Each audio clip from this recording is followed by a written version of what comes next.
boy, something's wrong. The car's upside down.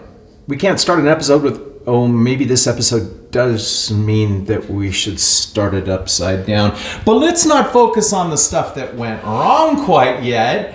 Let's talk to Dermie and find out what's been going right. So I understand that you've been doing a ton of work on the Sledster over the last couple of months. Yes, been very busy.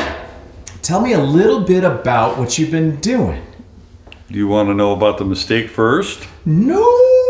Well, building the door, actually. I think last episode I hadn't showed you opening it up.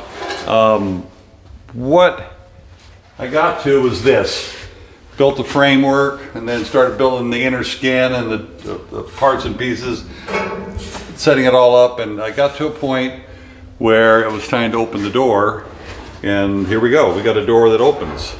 That's awesome. Yeah. And we've got it over there as well. Yes. But then something happened. You found out it wasn't comfortable. Yeah, I always thought that the window looked a little bit out of proportion, not big enough for the entire project.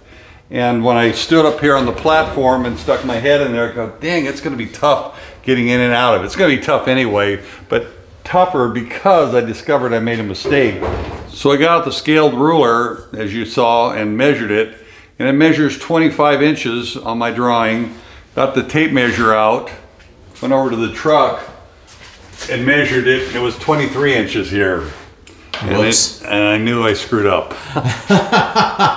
So half my friends said, you'll never see it, you'll never notice, but I'm such a perfectionist, it would bug me all the time, and I always would look at it and say, well, I should have taken the extra time and fix it. So what has to be done is it needs to be cut here and somewhere in here, and everything moved back 2 inches to open it up, reshape this, and then the same thing would have to happen to the door. Be cut and everything be moved over. Let's go around the other side and look. All right, so if you look at this, this is a lot flatter than the other side. And that's where the mistake was corrected by moving everything back a little bit and then straightening this out. So now that window there measures 25 inches, just like the scale drawing, and it looks better. How many hours did that cost? Weeks. Oh, are you serious? Yeah.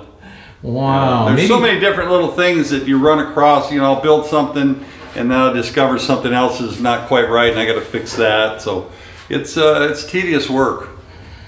Well, there's also another aspect of what you're doing on that side that I can't wait to show people. I see something that looks like a window. Yeah, come around here, we'll show you. Look at that. You've actually got not only just the window and the guides, you got a whole mechanism in there. Tell us about it. This is a power window mechanism I got from Specialty Power Windows. Really nice quality stuff. That's a GM motor, nice heavy duty rails. They got a lot of really great stuff on here. And as you can see, I got my guides and my felts in, and the 1/4 inch Masonite MDF board. This is the template for the glass. Now I know that it's really, really difficult in order to set those rails up and keep them from binding and all of the garbage that goes with trying to do all the custom work to make sure the window doesn't go up crooked. Well, this is one nice thing about this company.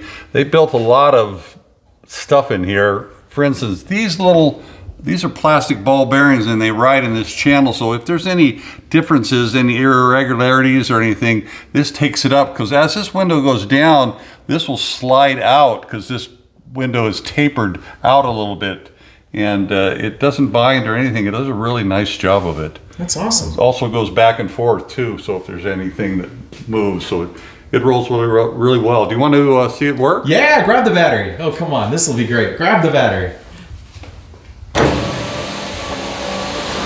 Down we go. That's like effortless. Yeah, it's smooth. It's so isn't smooth. It It doesn't jiggle. It doesn't wiggle. Isn't that nice? That is so sweet. Yeah. That is so sweet. And this is now the reformed, reconditioned, all the lines that you want on this side. And we are going to do the same thing on the other side now. So that's the old way over there. Right. And this is the new way right 25 here. inches from there to there, and that one's 23. And this is not as drastic as that side is. Has this been one of the hardest parts of this project I so think far? this is going to be the hardest part, is building the doors. There's so many little things, gaps and fit and finish, and there's a lot. I've even put a little rod in here to pull up on it, so when I put the door skin on, you know, if the weight of it wants to drag it down, I can adjust it a little bit, because the last thing that'll happen is this door skin will get welded on. Speaking of door skins, You want to see it? I would love to. Well, this obviously is a door skin that's going to go on there. A couple of things I told about episode ago. The other door drastically dropped straight down. This one here does this little swoop thing. Another thing I did was that bead peak in the front fender continues down and it disappears right through here, because it wouldn't look good if I carried it through here.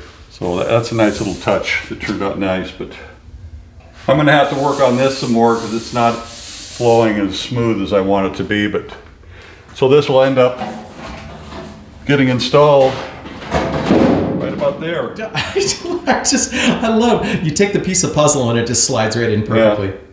But it's going to be tough. I'm nervous about it. Nervous? Why? Something's going to go wrong. You're the man of steel. Yeah, Nothing ever goes wrong. Yeah. Here's another thing I'm going to show you real quick. Oh, okay, cool. See this right here? I do. A friend of mine, Taryn, gave me this idea. That's a removable little slot.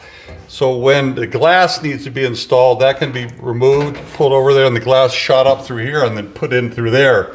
Because feeding it down through a tight little gap like that is difficult without scratching everything up. So it's kind of a neat little thing. With all the hard work that you're putting in, with all of the cues and an occasional miscue, what do you want to tell everybody? You guys need to tell all your friends. Hit the like button. Gotta definitely subscribe. Subscribe. Yeah. Yes. All right. See you guys.